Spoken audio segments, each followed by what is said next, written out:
patuloy na nagbibigay serbisyo, pag-asa at saya. GMA Regional TV, kapuso ng bawat Pilipino.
This is GMA Regional TV Weekend News.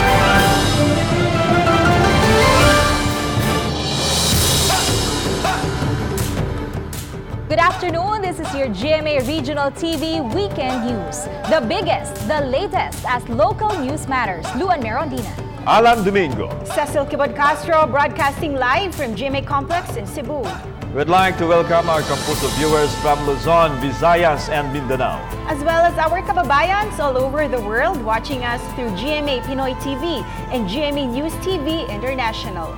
This afternoon, we will be joined by GMA Regional TV correspondents Nico Sereno from GMA RTV Balitang Bisda, Rain Palino from GMA RTV Bicol, as well as Riel Soroche from GMA RTV 1 Mindanao. We also have other counterparts from the other regions. Joining us this afternoon, Joan Ponsoy from GMA RTV Balitang Amianan and Adrian Prietos from GMA RTV 1 Western Visayas. For today's headlines. 5 people died, a dozen injured after a 6.3 magnitude earthquake hits several parts of Mindanao. In Bacolod, Iron Fist Cup Jovi Espinido dispelled speculations of a bloody anti-drug war. Several LGUs in the regions received failing grades in the nationwide implementation of the Anti-obstruction ordinance. Ombudsman ruled 1-month suspension, but top 2 officials of Asingan, Pangasinan already served 1-year suspension. Outstanding teacher and students in Bacolod honored by GMA Regional TV's #SpreadKindness Ambassador Alden Richards. A Cebuano composer won in a national songwriting competition. This is GMA Regional TV Weekend News.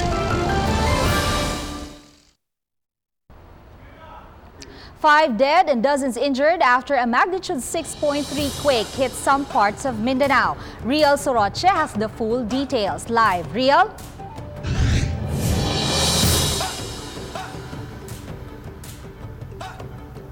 Yes, Luan, a strong earthquake having a magnitude of 6.3 hit several parts of Mindanao Wednesday evening, including Magsaysay, Davao del Sur, causing fear and panic among the people.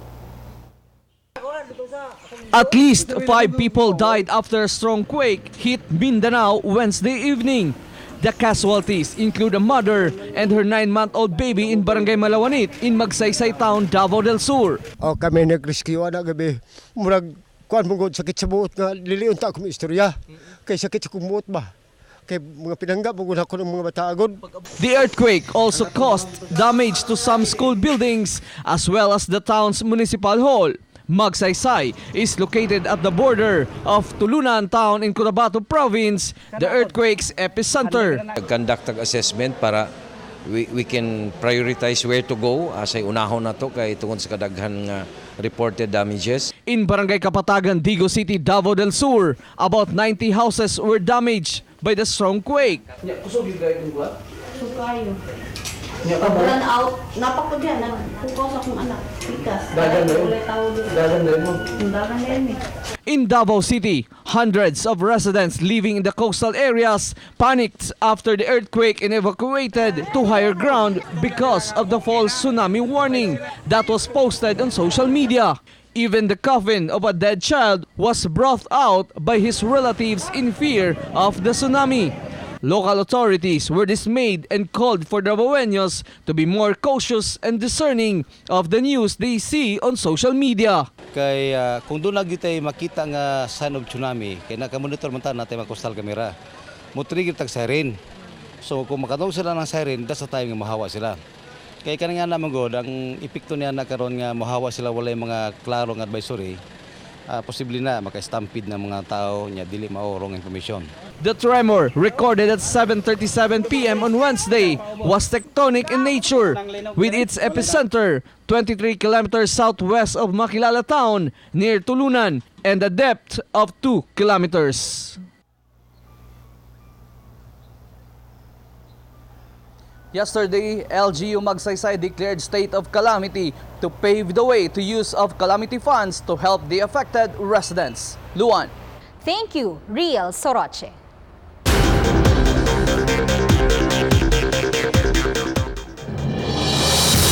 Hogs from backyard piggery in Pangasinan were found positive of African swine fever after blood samples have been examined. King Guevara of GMA RTV Balitang Amianan for the details.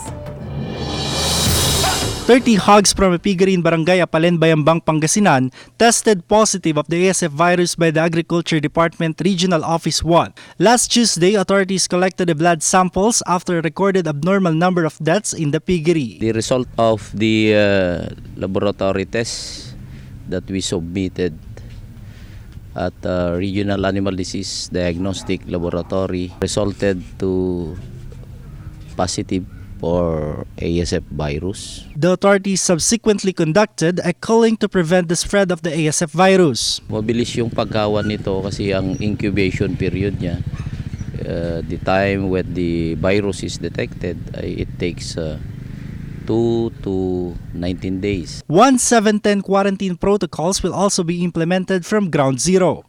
We strengthen our quarantine measures with its biosecurity measures to stakeholders who are engaged in raising hogs. The hog raiser and the municipal veterinarian of Bayambang refused to give a statement.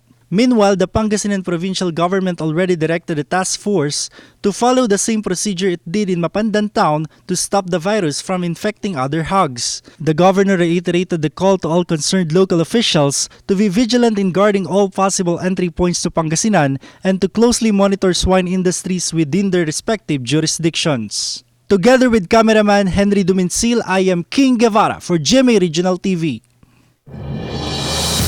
In the continued efforts to prevent the spread of African swine fever, more and more pork products are confiscated in the regions. Details, we have this report. In Cebu, among the establishments checked by authorities are 2 Chinese groceries in Lapu-Lapu City. Among the items confiscated were canned goods, pork dumplings, and sausages from China.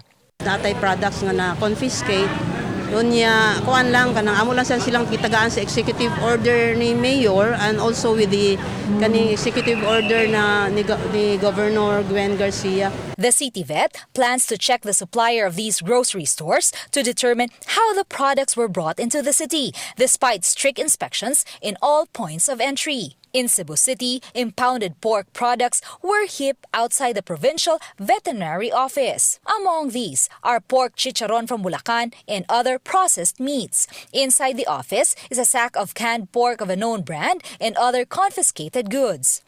Confiscate kay naa siya ingredients nga pork. These are scheduled for thermal destruction. Last October 11, Governor Gwen Garcia gave an ultimatum to Korean stores and restaurants to pull out all imported processed and frozen meats after South Korea was identified as among those affected by the African swine fever. Her move got the nod of the Korean community here in Cebu. In Tagudin, Ilocos Sur, 3 businessmen were found to have illegally transported 5 live pigs and 130 kilos of longanisa. The items were transported without the required supporting documents. Meanwhile, in San Quintin, Abra, authorities buried 390 kilos of hot pork meat. The items were confiscated from a passenger bus during a quarantine inspection. The owner failed to provide the clearances and permits for these products. In Bacolod City, a local supermarket in Libertad was the newest target of Task Force Butagoy. 24.5 kilos of hot meat were confiscated because of signs of discoloration and the foul smell they emitted. The supermarket insisted that the confiscated products came from a local supplier and are ASF-free. Together with cameraman Leo Arcajes, I am Luan Merondina for GMA Regional TV. Iron Fist Police official Lieutenant Colonel Jovi Espinido issued a fair warning to those involved in the illegal drug trade in Bacolod City. And for the details, we have Adrian Prietos of RTV 1 Western Visayas live. Adrian?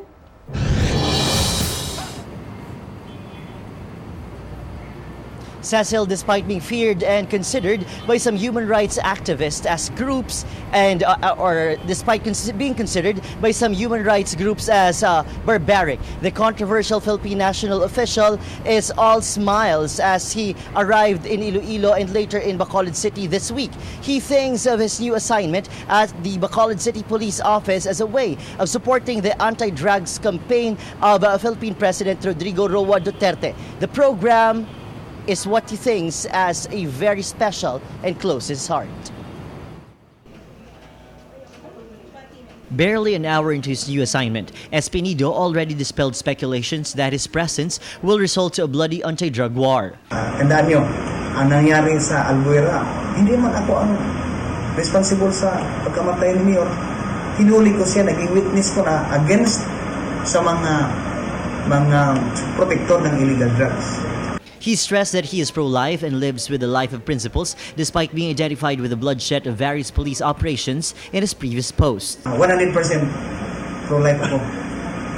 Pro-life tayo. Lalo na sa mga tao na nakilala ninyo na may mga problema o nagawa ng masama. The city mayor thinks that Espinido's assignment in Bacolod City is the president's way of showing his love and concern for the city. The president is very much aware of the of the assignment. The motivation of the president is to help Bacolod. Meanwhile, both BCPO and NOCPPO officials have expressed their openness to strategically work and coordinate with Espinido to help in the PNP's anti-drugs campaign. Again, kung niya mga target, mga grupo ni sa mga drug users, well, very good gina siya. Kaya isa ina sa number 1 naton niya concern ang aton niyang relentless campaign against illegal drugs.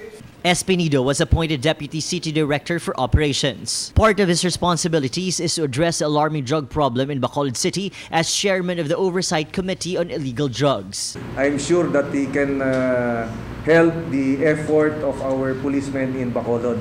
Meanwhile, progressive groups, political activists, and human rights defenders fear the arrival of the controversial police officer in the region.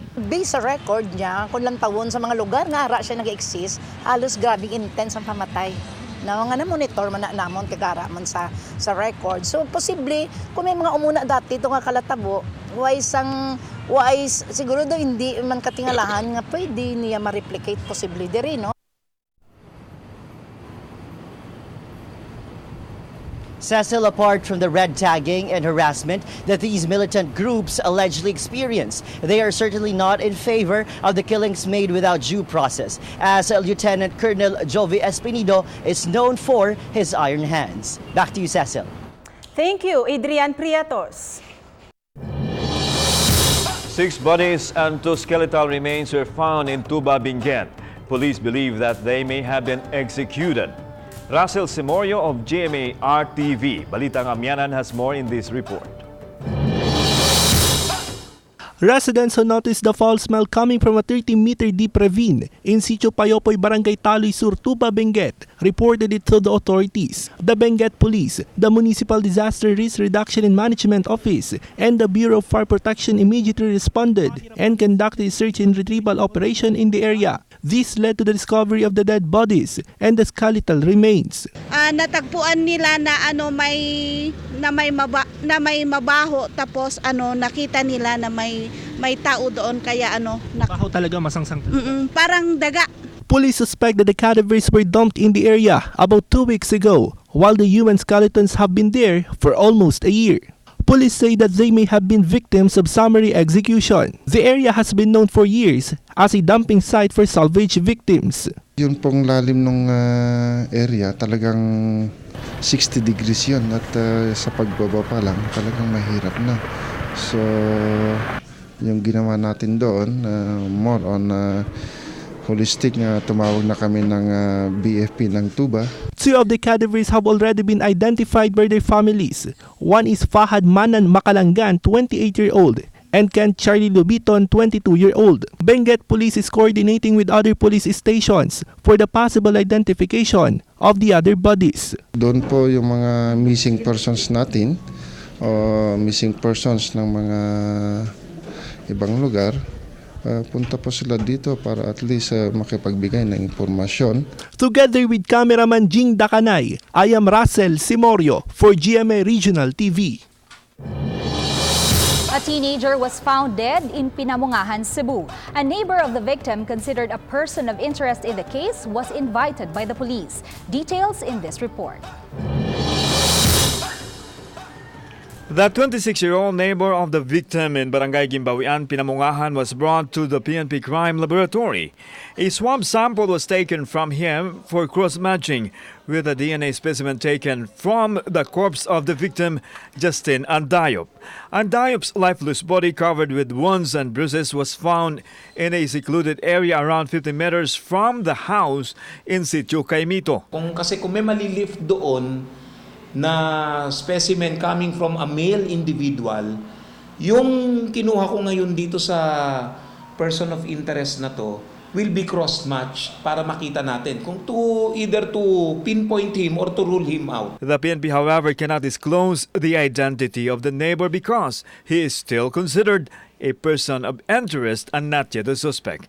He was invited by the police after informations were given by residents on his possible involvement in the crime. Person of interest pa lang, hindi siya suspect.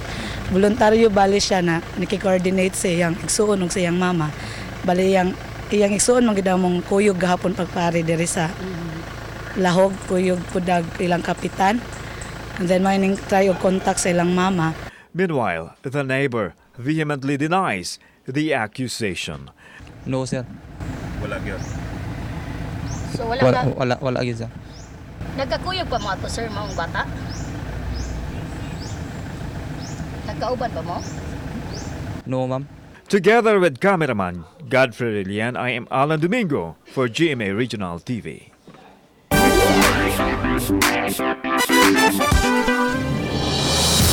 A house in Malalag, Davao del Sur attracts the attention of residents and tourists alike because of its unique cylindrical design. Let's take a look at this amazing house in Sara Hilomen Velasco's report. If you happen to pass by the National Highway in Barangay Bagumbayan in Malalag, Davao del Sur, this house will really catch your eye with its unique architectural design. It is cylindrical in shape, so the locals call it the Cylinder House, owned by engineer Wilson Ayop and his wife Lovelia. Kahit pa yun sa puan pa ni sa yang bana, ang iyahang gusto nga balay lingin kay unique daw ba? Ang color po? Ang color po blue. Ila pong gusto nga color kay ang paborito ang ilang mga anak may mga color po ilang mga anak kung sa mga color.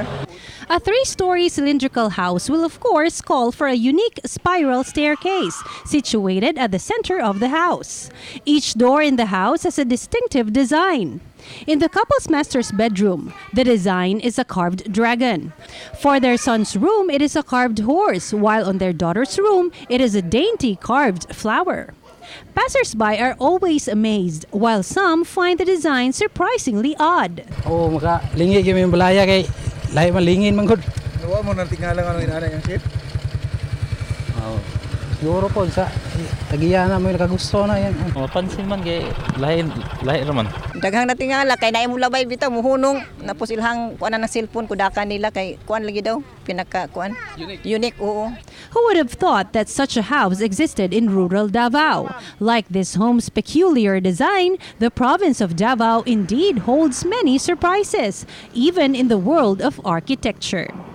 Together with cameraman Melchor Awing, I'm Sara Hilomen Velasco for GMA Regional TV. This is GMA Regional TV Weekend News.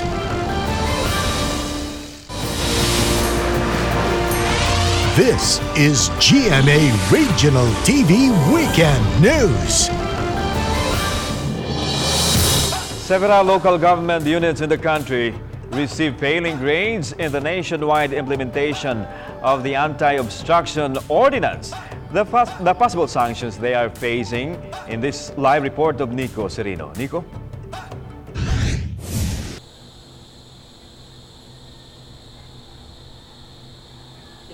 Yes, Lan, a number of LGUs will have to step up their efforts to comply with the order of President Duterte to clear the roads of major obstructions. In Region 7, 12 local government units failed in clearing the roads of obstructions. These are Carcar City, Bajan, Compostela, Carmen, Pinamungahan, Mualboal, and Hinatilan, all in Cebu.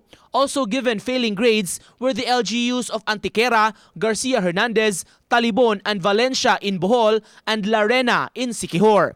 A show cause order will be issued for them to explain why they should not be penalized for failing to implement the order of the President.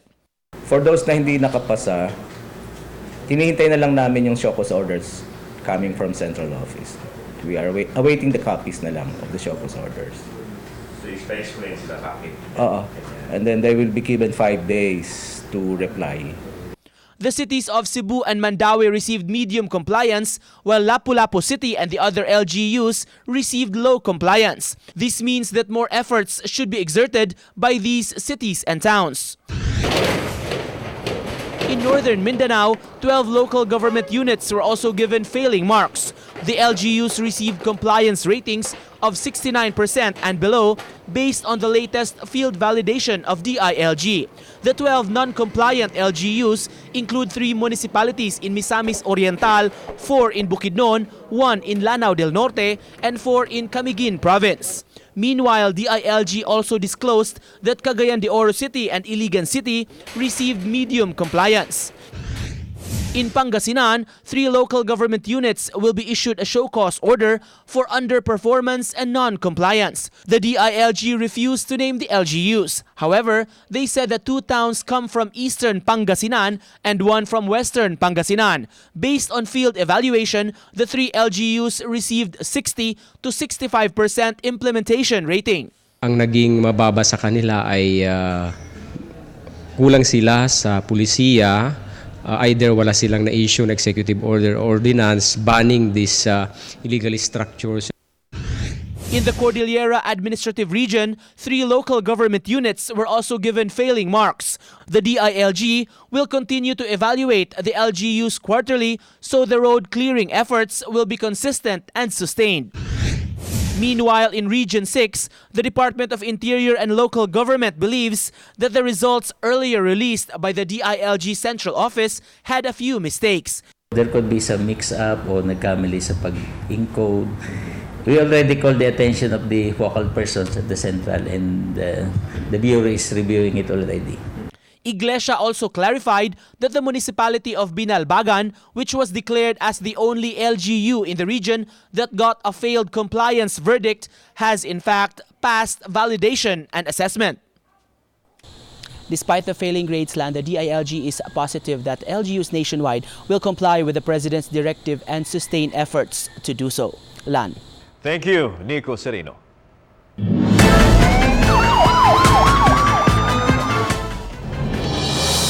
In Cagayan de Oro City, 4 armed men robbed an appliance store, while a retired teacher in Haro, Iloilo City was also robbed and killed. Clyde Macascas of GMA RTV 1 Mindanao for the details. 4 armed men carted away 200,000 pesos worth of cash and valuables after barging into an appliance store in Cagayan de Oro City Tuesday night. According to the police, the robbers also took the CCTV recorder of the store. They wore masks and seemed quite familiar with the building's entrance and exit points. Investigation also revealed that the robbers seemed to know that the appliance center had collected money that day. Unfortunately, the security guard on duty had no firearms when the robbery took place. Thus, police suspect an inside job. Police Station 2 Commander Police Captain Tessie Lieva said that 8 persons of interest have already been identified. Yung entry and exit nila is smooth and then it only took them 10 minutes. So makikita mo dun sa action nila na hindi sila what we call that baguhan sa mga ganitong criminal activities. She also believes that the suspects belong to an organized robbery group. The store manager refused to give a comment to the media. Meanwhile, a retired principal was found dead in her own house in Haro, Iloilo. Robbery was deemed the motive for the crime. The victim's nephew discovered the body of his aunt, Rosa Argil, inside her house in Zone 2 Barangay Takas. Her face was covered with a pillow. Diosdado Santiago said he went into his aunt's house to pay the rent for his boarding house. Sang uli, ginabrihan mo ng jealousy, abre man, ang nadalom lang parte sa jealousy, abre. Pag abre ko, nakita ko sa sulod, nga hamiyang na, kaya sa salog. The family believes robbery is the motive because the victim's belongings were scattered all over her room, with some of her valuables and money missing. Ang atong biktima ni magkunara sa sulod sing balay, ginasirayan ning balaya, trangkado nga ni kayo kung kay pa kung gabi. So once nga masira na yan kag may tao nga manuktok, yan ginabuksan, gina-check na malantay sa bintana. Once kilala yan yung pasudlong. Together with cameraman James Yap, I am Clyde Makaskas for GMA Regional TV.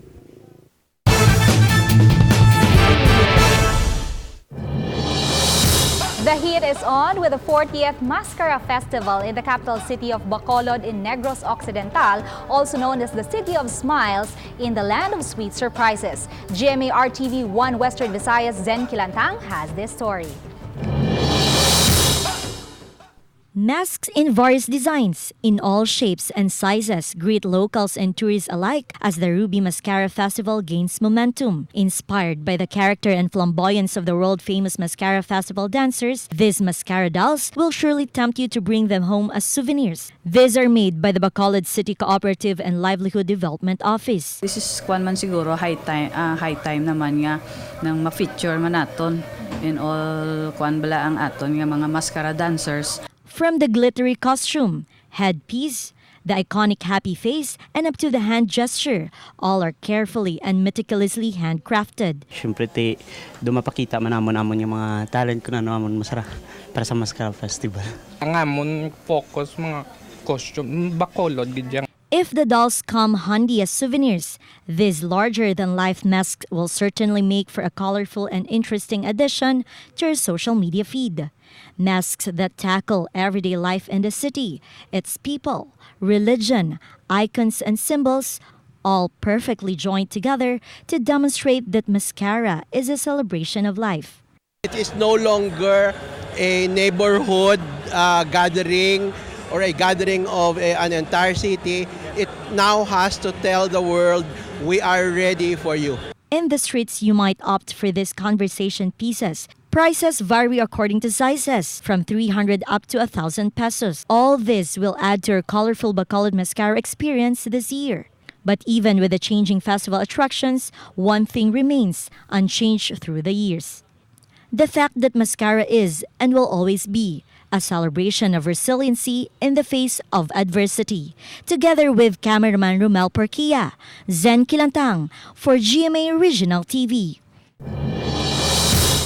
The case against the mayor and the vice mayor of Asingan, Pangasinan for violation of the anti-EPA law finally received the decision of the Office of the Ombudsman after filing their motion for reconsideration. Their penalty, a reduced suspension of just 1 month without pay. However, the two officials already served a 1-year suspension with no pay.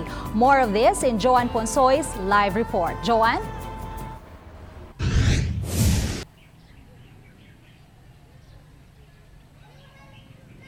Luan, Mayor Lopez and Vice Mayor Chua are still thankful despite the delayed decision of the Ombudsman. Asingan Mayor Carlos Lopez Jr. and Vice Mayor Heidi Chua faced the media after receiving a copy of the decision from the Office of the Ombudsman regarding their motion for reconsideration on the cases filed against them in 2017. The officials were specifically charged of violation of conduct prejudicial to the best interest of the service and simple misconduct and violation of Section 5A of Republic Act 6713 or failure to act promptly on letters within 15 working days. This violation merits a year of suspension without pay. The Office of the Ombudsman, however, reduced the 1-year suspension to just 1 month without pay and only retained the simple misconduct case following their filing of a motion for reconsideration or MR. Masaya po kami ng ating mayor sapagkat na-serve na po yung justice. But still, justice delayed is justice denied. Nakat po yung payments po namin sa GSIS, sa pag-ibig, at yung 11 months po na sahod po namin kasi 1 month nga lang po yung suspension namin. So syempre po i-inquire po namin sa mga agencies kung ano po yung requirements. Pag nakalagay doon sa decision, depende sa decision ng ombudsman na kahit may motion for reconsideration, it will not affect the implementation or the serving of this decision. The two officials received the initial decision of the Office of the Ombudsman last December 13, 2017. Lopez and Chua immediately filed their motion for reconsideration on the same month. The Ombudsman decision was implemented last January 2018 until it ended January of this year. The decision on their MR was signed on August 30, 2019. However, Lopez and Chua only received the copy just this week. Tapos na po di na natin po maibabalik. We will confirm first with our lawyers kasi katatanggap ko nga lang po ito. The decision on the MR of the two officials was released 18 months after it was filed. The provincial DILG of Pangasinan has yet to receive the copy of the decision. Among the issues that will be looked into is the back pay and the benefit due of the officials. Luan? Thank you, Joanne Ponsoy.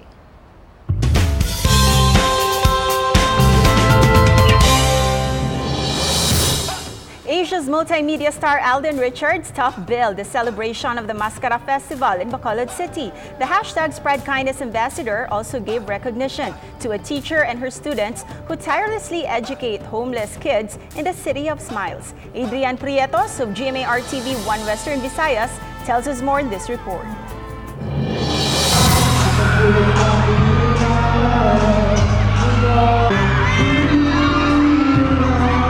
Amidst the screaming fans of Asia's multimedia star Alden Richards, one woman stands out from the crowd. She is Mary Gazelle Shazon, a MAPI teacher from Negros Occidental High School. GMA Regional TV recognized her dedication in teaching homeless kids and empowering women through weekend classes in Bacolod City. Isa po kayong inspirasyon sa lahat ng mga nakapanood natin dito ngayon. Sana tulungan natin si Ma'am Mary. And sana makatulong tayo sa kapwa natin in small or big ways. Ma'am Shazon shares the award with her dedicated students who serve as her partners in the mission to touch lives through education and information. Thank you so much. Actually, I do have my adopted street kids, so can I ask them to kindly come here on stage? And of course, my volunteers. The star of the gift also gave a special gift to Ma'am Shazon, which will come in handy in her outreach activities. The event was made even more memorable by exciting performances courtesy of the Kapuso Stars from the inspiring primetime drama The Gift. Mikoy Morales, Mikey Quintos,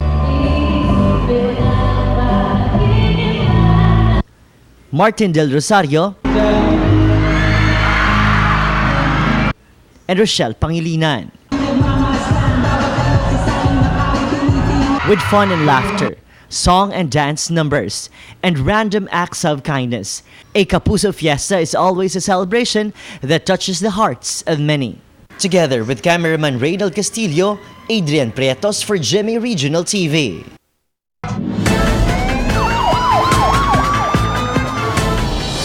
Three people died in separate fire incidents in the province of Pangasinan.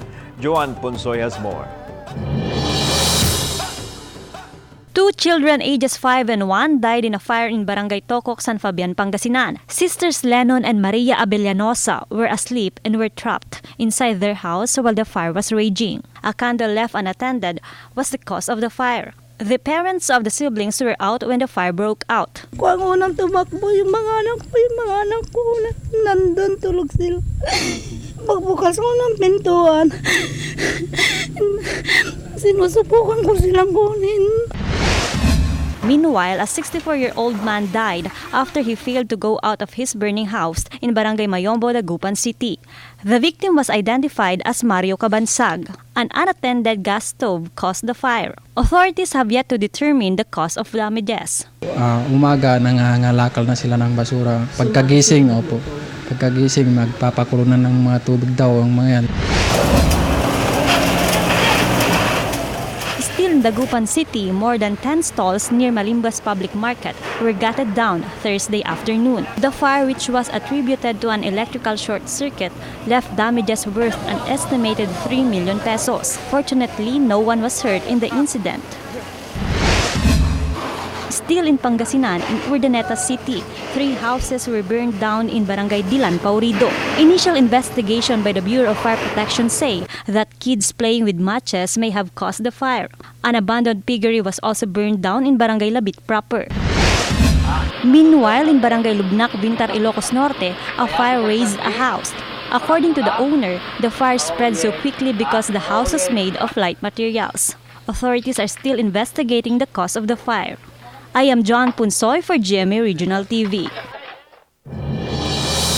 Commuters in Naga City welcomed the proposal for government officials to use public transportation to personally experience what regular and ordinary commuters have to endure every day to reach their destinations. Rain Palino of RTV Bicol joins us live.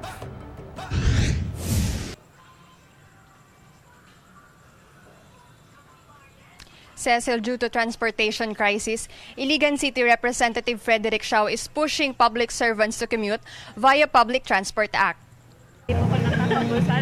Vice President Lenny Robredo sees the logic behind the proposal. Pag napagdaanan kasi natin yung sense of urgency na may gawin tayo as public officials, nandyan. In Bicol, some passengers of the Philippine National Railways or PNR share their sentiments about the proposal.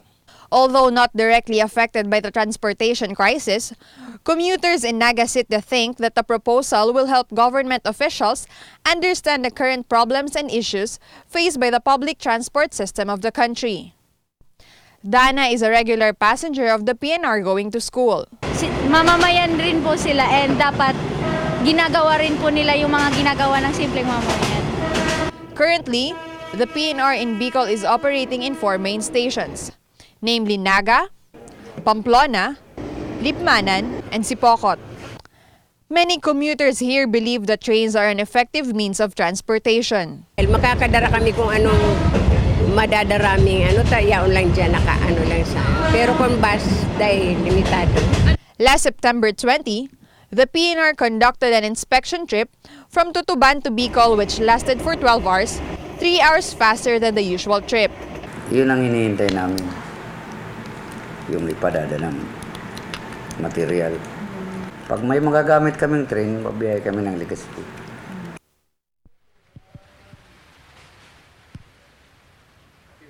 Cecil, despite this being just an initial plan, the PNR Naga believes that the trains could help improve the problematic transportation system in the country. Cecil? Thank you, Rain Palino.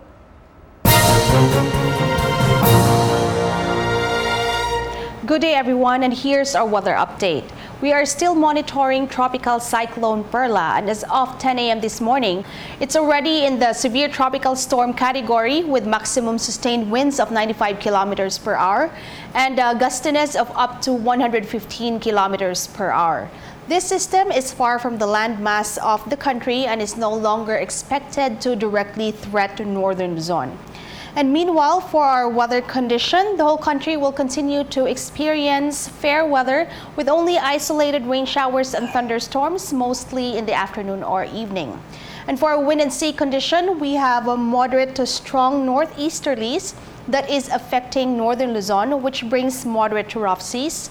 And for Visayas, we will continue to experience moderate wind and sea condition. And Mindanao will only experience light to moderate winds with slight to moderate sea condition. For more weather update, visit the Pag-asa website at bagong.pagasa.dost.gov.ph and check out our social media accounts in Facebook, YouTube, and Twitter. And that's our weather update for today. Reporting from Pag-asa Visayas DOST in Mactan, this is Netherlands Letrero. Have a great weekend.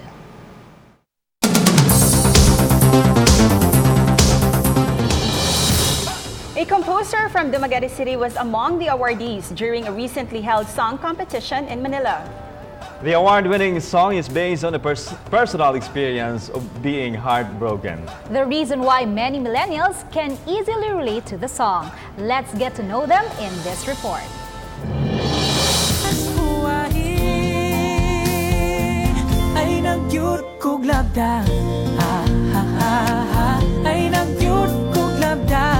Move on. This is the theme of the song Ay Nakuglabda, sang by Kyle Juliano and composed by Rafi Cabrisante. Kyle and Rafi are both from Dumaguete City and graduates of Silliman University. The song Ay Nakuglabda was adjudged Best Regional Recording in the recently concluded Awit Awards in Manila. The song was based on the personal experience of Kyle, who had a girlfriend who betrayed him and realized she wanted him back. And so the song Ay Nakuglabda was born.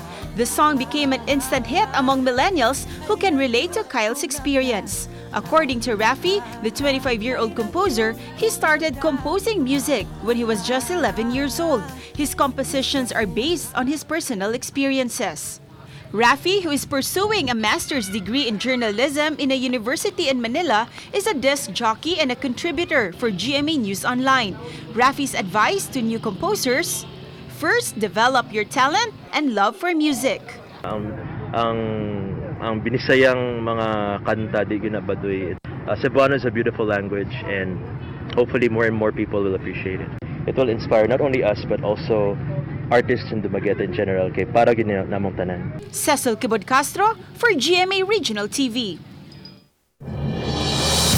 For our Christmas countdown, 67 days to go mga kapuso before Christmas. And we would like to thank everyone from around the Philippines as well as our kapuso abroad for watching our episode. You can watch this episode and more on GMA Regional TV's official YouTube channel. Just click the subscribe button to get the hottest news from the regions.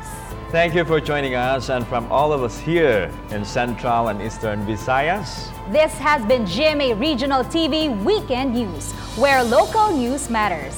Happy weekend, mga kapuso!